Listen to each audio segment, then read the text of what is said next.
Gilbert est ravi. Les guitaristes joueront. Ils seront mis au travail, et puis tout le monde reprendra en chœur les copains d'Agor pour le bouquet final. Le village entier est au diapason, si je puis dire. Tout le monde chante. Nous pouvons remercier le poète. Voilà, nous ferons une belle fête. Il n'y a plus qu'à rédiger l'invitation. Une remarque? Oui, enfin, je voudrais pas gâcher notre satisfaction. Eh bien, voilà.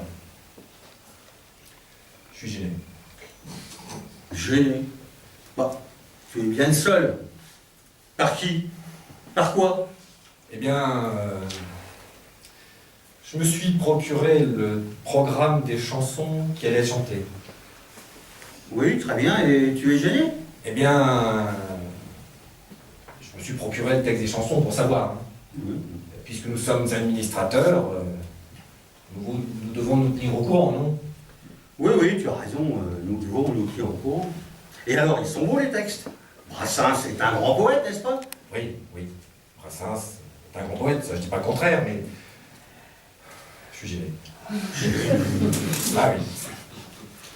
Dis-moi, Président, les textes, tu les connais, tu les as lus? Ah, bien sûr que je les connais.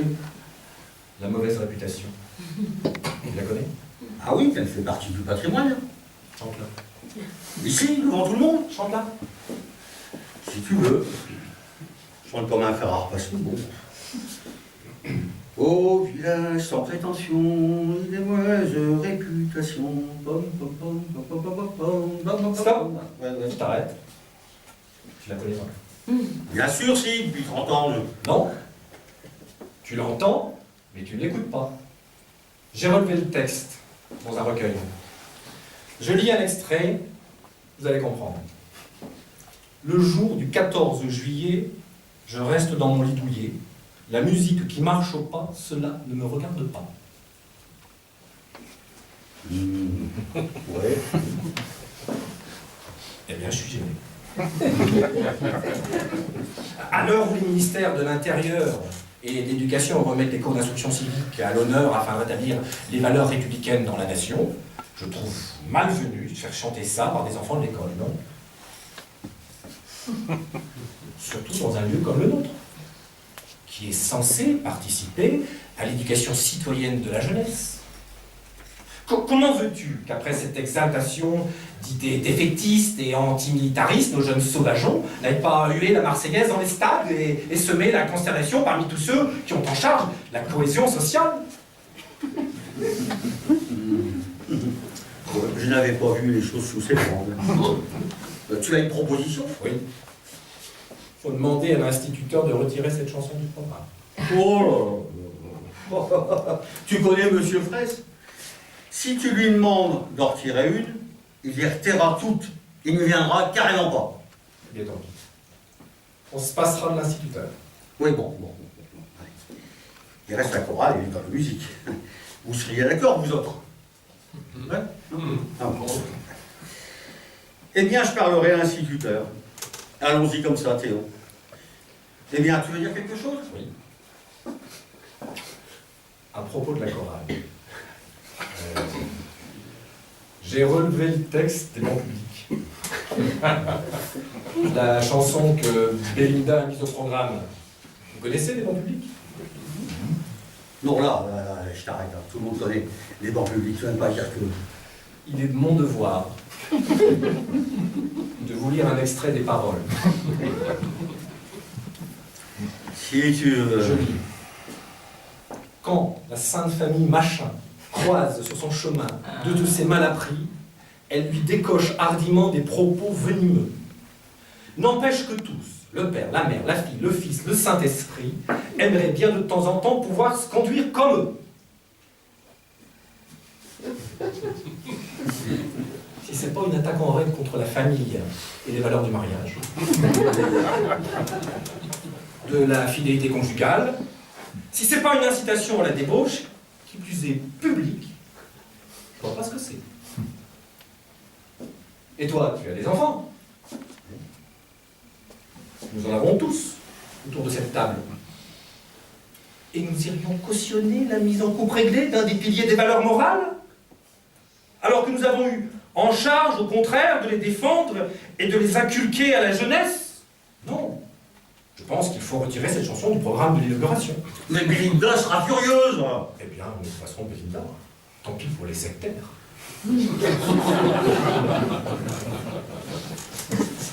Qui est contre la proposition de Théo?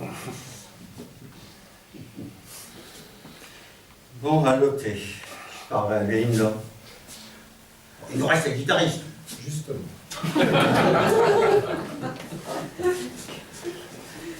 Ils veulent jouer Hécatombe. Tiens, je la connais pas celle-là. Et là, tu vas être édifié. Tu peux lire le texte?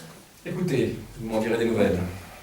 Or, sous tous les cieux sans vergogne, c'est une coutume bien établie, dès qu'il s'agit de rosser les cognes, tout le monde se réconcilie. Dès lors, perdant toute mesure, elles se ruèrent sur les guignols et donnèrent, je vous l'assure, un spectacle assez croquignol. Je vous passe la suite, hein, qui de plus c'est pornographique. Apologie de la violence, outrage à agent, rébellion, coups et blessures volontaires, dénigrement systématique des institutions chargées de maintenir l'ordre. Je crois que... Pour tirer la chanson. Bon, ben, je vais parler à Gilbert, on fera sans les guitaristes. Tu as raison, je t'approuve. Qui est pour? Eh bien, voilà donc, l'inauguration, le discours du maire, et puis tout le monde chante les copains d'abord. Et basta, on vous plus vite le verre de l'amitié. Ça te va? Oui, oui. Les copains d'abord, on peut la chanter à la rigueur. Bien, voilà. Oui, mais j'y pense. Qui va la chanter? Tous ceux qui veulent. Sans les gosses, la chorale et l'école de musique? Il n'y aura pas grand monde. Tant pis, on la chantera pas. Pour une salle dédiée à un chanteur, elle sera moche, notre inauguration. Bah, tant pis, il n'y a qu'à pas l'inaugurer. Comme ça, pas de problème. C'est hypocrite. Non, il faut l'inaugurer. Le maire tiendra à l'inaugurer. Dans ce cas, j'ai réfléchi à une solution. Ah bon? Oui. Le problème, c'est Brassens, tu es d'accord? Non, mais t'es fou. Mais on ne peut pas. Antimilitariste, anticlérical, pornographe, anarchiste et j'en passe. Ce serait une salle privée. Je dis pas, chacun est libre. Mais là, il s'agit de nos impôts. Non, crois-moi, il faut débaptiser la salle. Et qui proposes-tu?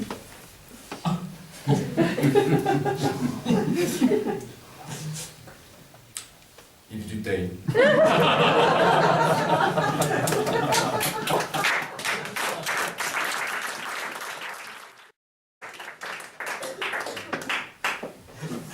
Merci.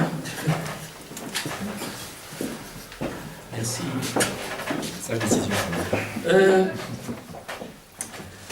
Jean-Michel Grevin, qui a été avec les OAT de la région pendant des années, et qui est un excellent auteur, tu es là, Jean-Michel. On ne t'a pas vu depuis longtemps, tu pourrais en 2-3 minutes, 2 minutes, venir à nous dire un petit peu ce qu'on appelle maintenant ton actualité. Tu as été pendant tellement longtemps dans cette région et que tu nous as quittés. Salut. Alors, je travaille sur plein de trucs à la fois, mais donc l'actualité. J'ai écrit un texte pour jeune public qui s'appelle Le Rien, le pire, le meilleur, qui est l'histoire de. Qui est un texte qui avait été lu pour quelqu'un et qui a donc trouvé chaussure à son pied et qui va être créé à Dijon au Festival à pas compter en 2015. Donc, il est en train de se monter. Donc, ça, je suis très content. Et tu es toujours responsable d'une structure Ah oui, oui. Ah non, mais bon. Je dirige un théâtre dans une ville qui s'appelle Châtillon-sur-Seine, 5000 habitants, qui est dans une région, c'est grand comme l'Essonne, il y a 113 communes et 20 000 habitants. Ça m'a changé du Nord-Pas-de-Calais. Voilà. Sinon, au point de vue écriture, j'ai récemment écrit un texte qui s'appelle Arrêt sur zone, tout feu éteint, pour le groupe des vins Rhône-Alpes, pour l'opération qui s'appelle La Route des Vins, qui a été donc montée en duo avec un autre texte d'un très très bon auteur qui est Sébastien Joagnès, Lui, son texte s'appelait la fin du monde en mieux, et tout ça s'appelait Un monde meilleur, point d'interrogation. Et évidemment, le monde qui est décrit, pas si meilleur que ça. Et voilà, et ça a été joué, tourné une trentaine de fois dans tout le Rhône-Alpes. Voilà l'actualité. Sinon, j'écris actuellement pour une compagnie qui s'appelle L'Aigurande, qui a une fabrique de théâtre dans un tout petit village d'une cinquantaine d'habitants. Et ils ont en idée d'adapter pour la scène un roman de Hans Fallada qui s'appelle Quoi de neuf, petit homme, que je vous engage à lire, c'est absolument extraordinaire, comme quoi ça colle. Ça a été écrit dans les années 20, ça fait référence à la crise économique en Allemagne pendant ces années-là, et on se croirait aujourd'hui, notamment avec les relations au travail. Donc moi j'ai transposé, ça se passe dans un grand magasin d'habillement tenu par des juifs, qui licencient, enfin qui montent les salariés les uns contre les autres pour savoir la délation, enfin tout ça, sur fond de nazisme qui monte, etc. Enfin c'est assez fort. Et c'est l'histoire d'un homme, Joseph, et de sa femme qui vont à Berlin parce qu'ils sont virés, parce que lui est viré, et à Berlin ils essayent de survivre, et lui il trouve cet emploi dans ce magasin d'habillement, il se fait licencier, c'est une lente descente comme ça aux enfers, mais il s'aime, et chaque fois il continue de s'aimer. Donc on a transposé ça dans un hypermarché Carrefour.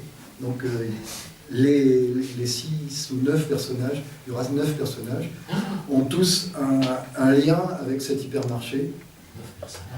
Et on a commencé par 9 monologues, donc je suis chargé d'écrire les 9 monologues, où chaque personnage se présente, j'en suis au 6e. Voilà ce qui se passe. Merci Jean-Michel.